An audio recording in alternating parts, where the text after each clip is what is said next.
want to find if I can see his speech in Mount Rushmore. These statements have not been verified by USA Today. Incredible. Okay, I need to see this. Americans are strong and always ready to stand firm for a good cause. We treasure justice, fairness, family, honesty, and human dignity, unlike societies based on class, clan, or tribe. We see every citizen as an individual, equal under the law and equal under the eyes of the Lord.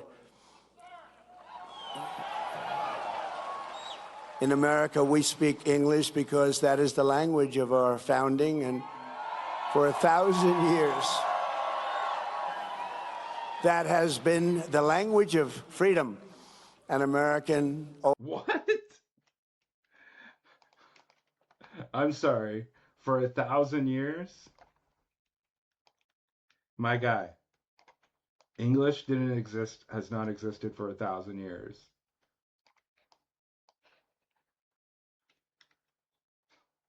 Always wants peace and order, but we will never shrink from danger or threat. We will always fight, fight, fight, and win, win, win. We got to do that. Because this is our culture, this is our character. Not every American is all of these things, but every American knows these are the traits that make our country exceptional, and exceptional it is.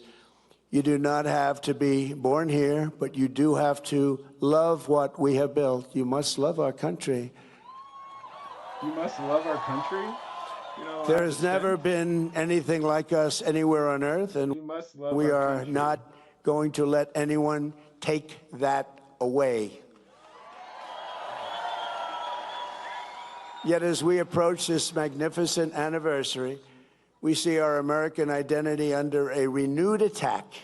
A generation after we fought and won the Cold War against the menace of communism, there is now a resurgence of the communist menace in our land, including from newcomers to our country who embrace ideas totally opposed to our way of life and our great success.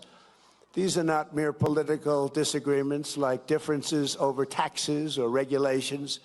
Communism is a mortal threat to American liberty. It is the greatest threat to our country, including World War I, World War II, Pearl Harbor, or even 9/11.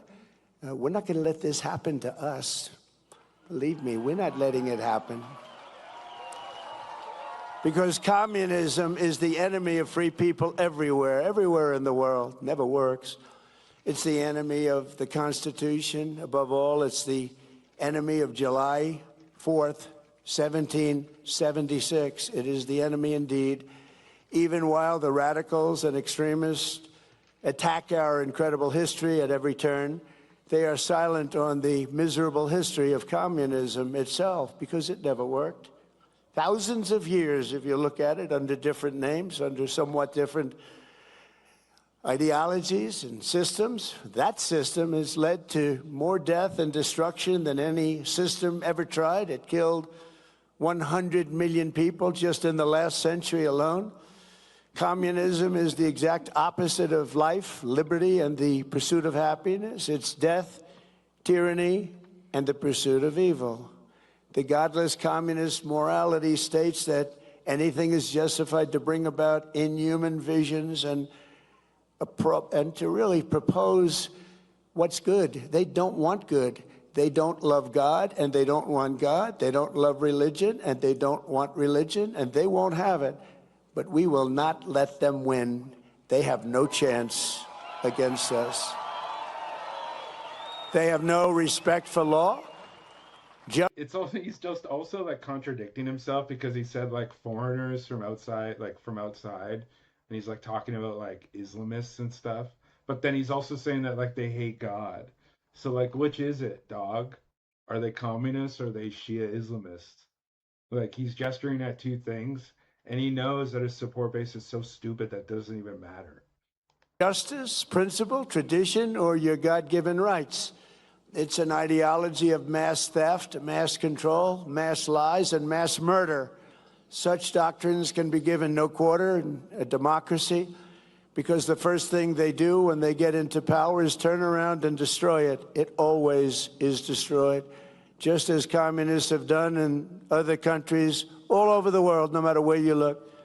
Very simply, communism represents the worst ideas and abuses in history by the worst people. The American founding represents the best ideas and traditions in history by the best people like you. You can be loyal to Karl Marx, or you can be loyal to America. You can be a communist, or you can be a patriot. You cannot be both. As for those who peddle Marxist lies about our heritage, who tell our children that we live on stolen land or that our heroes were oppressors, they're doing something much worse than slandering our past. They are slandering and attacking our future. Not going to let that happen.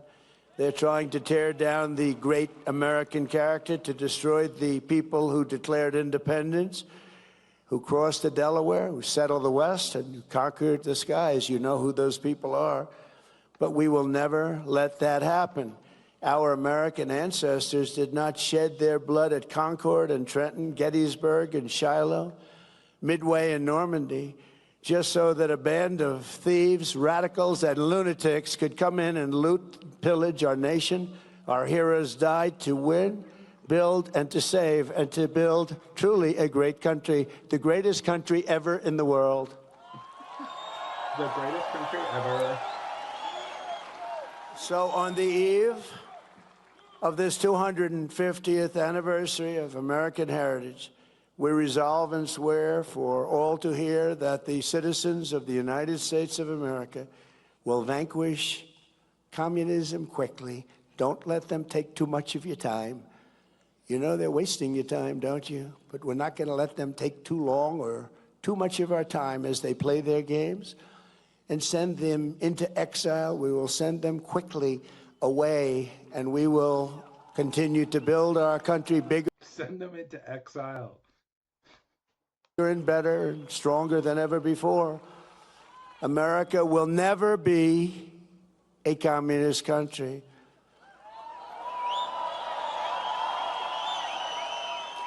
We can only lose the midterms if we allow ourselves to lose the midterms, if we are foolish, stupid, and unwise.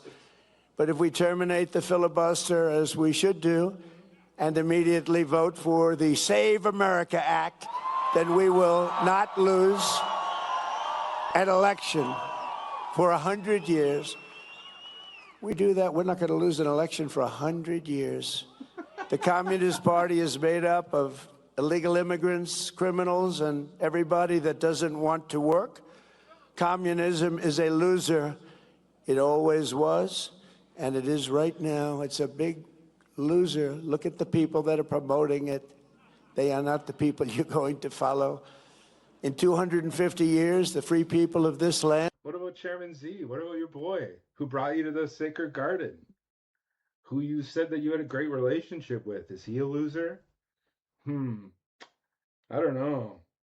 Because he's a full-fledged communist, sir. He believes in the plan. So I think you might have to check what your buddy says on communism. And to accomplish more with our liberty than any other society has accomplished, even in thousands and thousands of years. As you look back and you study, what our critics will never understand is that America is not the sum of its mistakes. Our mistakes make us human. Our achievements make us American, and nobody has ever had the achievements that we've had. We are the nation that dreamed and created the modern world. We laid the railroads.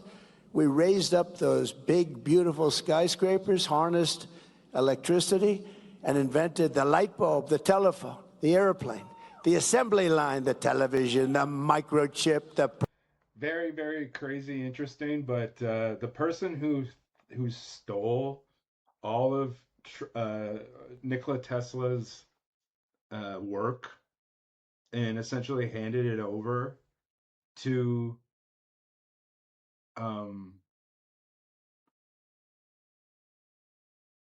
the American government. He's like who, you know, was Trump's uncle. Trump's uncle worked for the Office of Alien Property, and he was one of the first people to seize the property of Nikola Tesla, the renowned electrical engineer and inventor of the modern electrical grid, the literal inventor of alternating current. And he had a bunch of patents that bunch of machines and stuff that he wasn't going to just hand over to like J.P. Morgan and General Electric. And the person who took all of those things and brought them to like the U.S. military and like private industry was the brother of Frank Trump. And Frank Trump is um,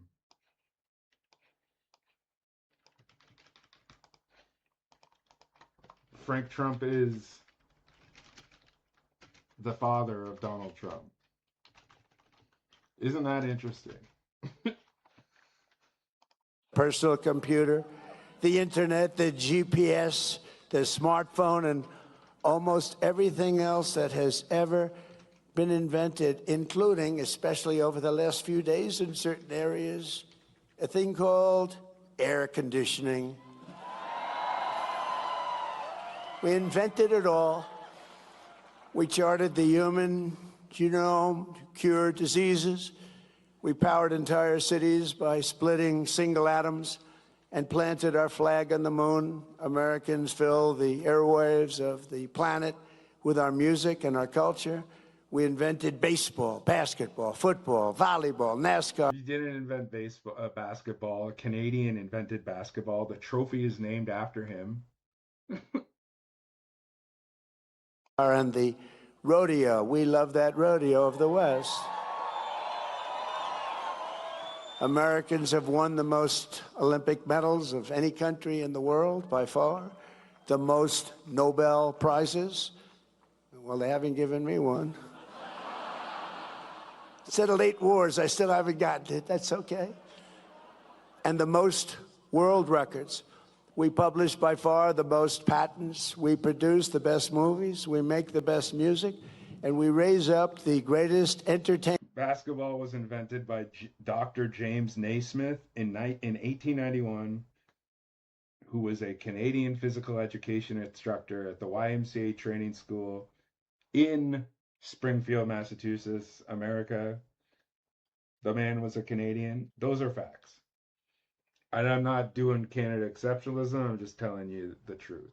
And strongest athletes the world has ever seen. So true